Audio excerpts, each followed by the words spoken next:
Kita masuk dalam ritme keempat, P yang keempat, yaitu pelayanan. Ritme yang pertama bicara tentang relasi kita dengan Tuhan.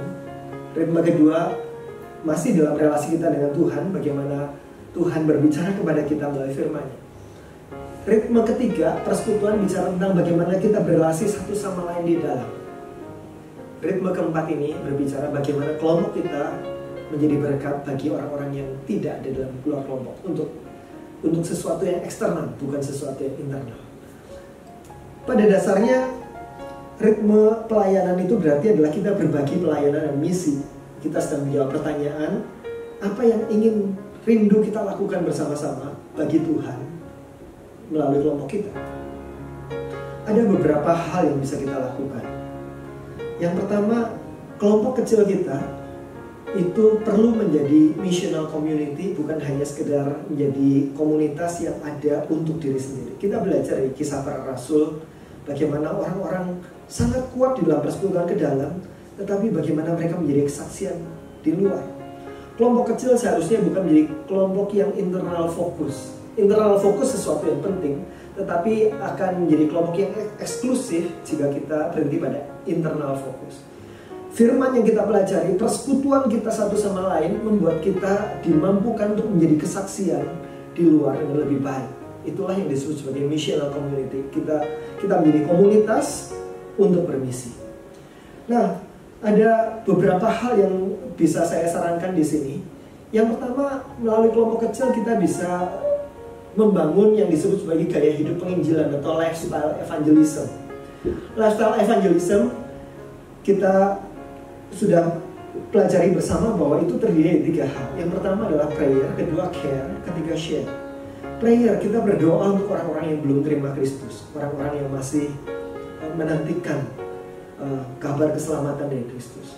Kita mendoakan mereka supaya Tuhan buka hati mereka dan kita punya kesempatan untuk membagikan.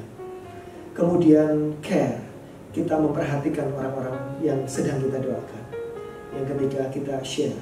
Share itu bisa berbagai cara, bisa secara langsung, bisa dengan media, dengan berbagai hal yang lain. Kita tidak membicarakan secara khusus di dalam sesi ini mengenai lifestyle evangelism, tetapi lifestyle evangelism hanya akan bisa dikerjakan dengan sangat baik kalau ini dikerjakan bersama-sama, bukan sendiri-sendiri.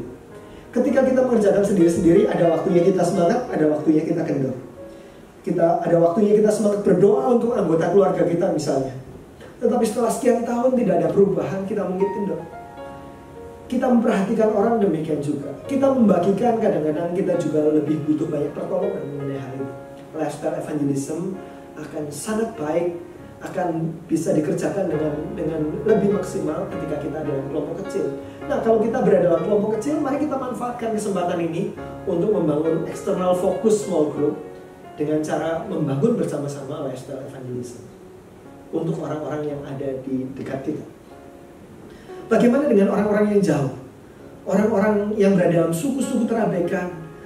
Saudara-saudara, sangat indah kalau kita punya kelompok kecil, kita bisa melayani bersama-sama sebagai pemutus. Ada satu buku yang ditulis oleh Neil Pirolo, judulnya Serving as Senders, melayani sebagai pemutus. Dikatakan bahwa untuk ada satu orang diutus di ladang misi, itu membutuhkan kira-kira 6-30 pemutus. Tergantung seberapa banyak prayer support dan finance support yang diperlukan untuk orang yang diutus itu. Jadi perbandingan antara orang yang diutus dengan orang yang mengutus, itu perlu lebih banyak orang yang mengutus untuk setiap orang yang diutus. Dan ketika kita berada dalam kelompok kecil, mari kita memikirkan bersama-sama melakukan pelayanan sebagai pengutus ini, serving as senders. Di gereja tentu saja ada banyak orang yang ada banyak utusan lintas budaya yang didukung oleh gereja. Tapi biasanya itu didukung secara finansial dan sudah selesai di situ. Dikirim setiap bulan, setiap semester. Tapi bayangkan jika setiap utusan lintas budaya yang didukung oleh gereja atau yang kita kenal, yang kita mau dukung bersama-sama itu, kita dukung bersama-sama sebagai komunitas. Kelompok kecil kita bersama-sama memikirkan bagaimana bukan hanya finance saja, tapi kita mendoakan dia.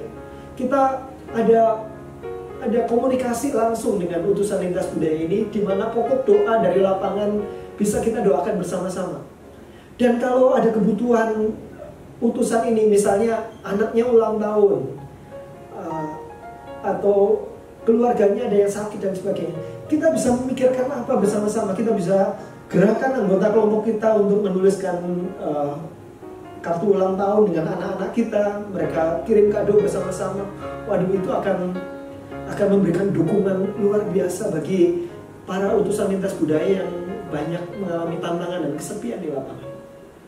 Dan kita bisa suatu saat memberi tiket kepada utusan lintas budaya untuk datang ke kota kita, sharing, bertemu dengan kita dan keluarga kita. Mungkin kalau kita punya kelebihan finance, kita bisa bahwa mereka tinggal di hotel yang baik begitu.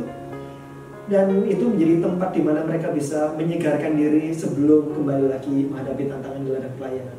Sekali lagi, ini akan menjadi mungkin jika kita lakukan bersama-sama dalam kelompok daripada individu. Bukan sekedar lebih mungkin, lebih menyenangkan dan lebih menggairahkan di dalam keterlibatan kita dengan misi Tuhan di seluruh dunia.